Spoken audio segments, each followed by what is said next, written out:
बोलिए सदगुरु कबीर साहब की जय। हाँ का जो है सदगुरु कबीर बीजक शब्द नंबर 23 का सुनिए। बहुत सुंदर अर्थों के द्वारा इसका कुदरत के बारे में बताया जाएगा।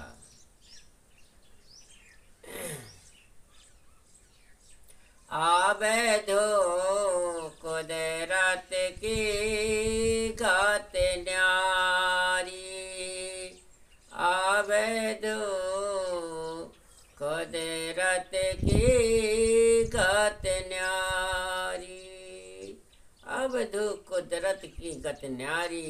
देखिए कुदरत एक जो है तकदीर के बारे में, कुदरत के बारे में इसका बहुत सुंदर हल दिया जाएगा जो बहुत ही निर्णयी होगा। तो सुनिए, पहले शब्द नंबर 23 नंबर का शब्द है। हरे रंग के निवाज करे वह राजा, रंग के निवाज करे वह राजा, भूपत करे भिखारी। आवे धो कुदरत की गति न्यारी। याते लोग हरफ न लागे, भूपत करे भिखारी। याते लोग हरफ न लागे, चंदन फूल न फूला। अब जो कुदरत की गात न्यारी। माछ शिकारी रमे जंगल में, सिंह समुद्र ही झूला, सिंह समुद्र ही झूला। अब तो कुदरत की गति न्यारी। रेड़ रूख बये मलया गिरी, चौदिस फूटी बासा। अब दो कुदरत के गत न्यारी। तीन लोक ब्रह्मांड खंड में, अंधेरा देख तमाशा। अब दो कुदरत की गति न्यारी।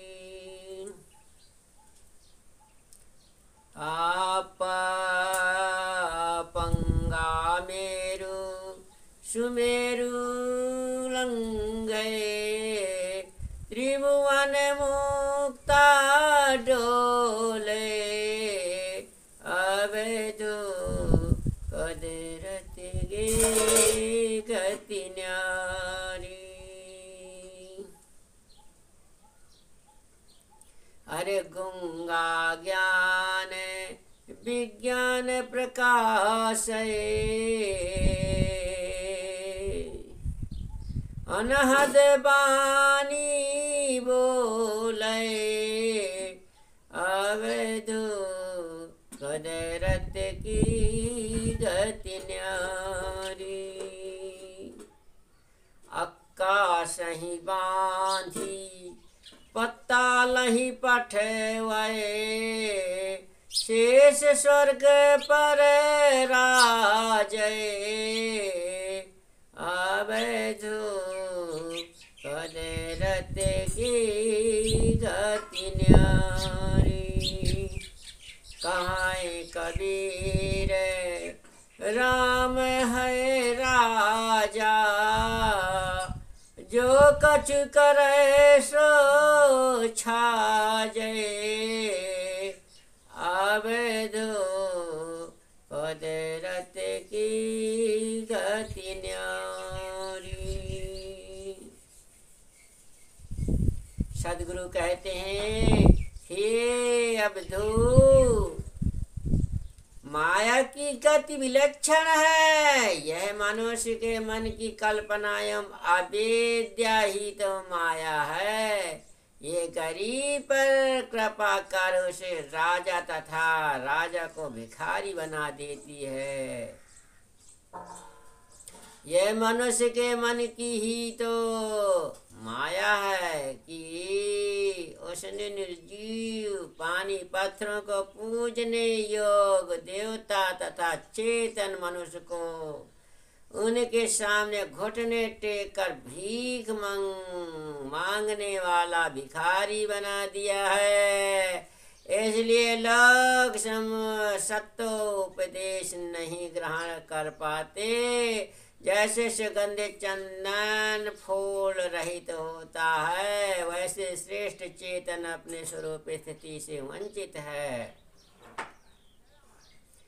इस मन की माया के कारण ही मछली का शिकारी जंगल में घूमता है और सिंह समुद्र में झूल रहा है। अर्थात माया संसार वन में शिकार करती है और उसके डर से जीव समुद्र में झूल रहा है। ये मन की माया ही का ही फल है।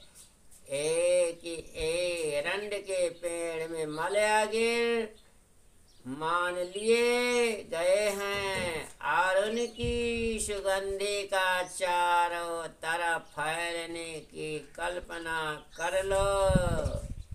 ली गई है। अर्थात धूर्त गुरु सिद्ध मान लिए गए और उसका देश विदेश में प्रचार होने लगा। इतना ही नहीं, अंधा तीनों लोकों के ब्रह्मांड एवं खंड में तमाशा देखने लगा। अर्थात विवेकहीन लोग मंत्र तंत्र का झांसा देकर जनता के सामने अपने आप को सर्वज्ञ सिद्ध करने लगा। इतना ही क्या, पगुला मेरु से मेरु पर्वत लांघने लगा और स्वच्छंद होकर स्वतंत्र घूमने लगा। अर्थात बिना हाथ पैर वाला मन आकाश पाताल नापने लगा। गूंगा व्यक्ति ज्ञान विज्ञान का प्रकाश करने लगा और वह बेअंत वाणी बोलने लगा। अर्थात विवेकहीन लोग वाचिक ज्ञानी बनकर उल्टे सीधे उपदेश देने लगे। आकाश को बांध कर पाताल में भेज दिया गया और पाताल का शेष स्वर्ग पर जा विराजा। अर्थात सम्मान योग व्यक्ति का आदर होने लगा तथा घृणित लोगों का सम्मान होने लगा। कबीर साहब कहते हैं कि हे राम राजा है, ये अपना करता धरता है, वह जो करता है वही शोभता है। ये व्यंग है। तत्पर ये है कि जीव ही राम है। यही अपने मन माया एवं कर्मों का करता धरता है और उसके अनुसार फल भी प्राप्त करता है। इसलिए सदगुरु कहते हैं कि अधो कुदरत की गत न्यारी। अरे कुदरत जो जैसा आप स्वयं करोगे अपने हाथों पांव कर्मों के द्वारा मुख वाणी के द्वारा, स्वयं वही कुदरत में अपने तकदीर में लिख जाता, वही विधान को भोगना पड़ता है। तो चाहे मेटो और चाहे बनाओ, अपने आप स्वयं ही करता धरता है। चाहे कुदरत को बनाओ चाहे बिगाड़ो। बोलिए सदगुरु देव की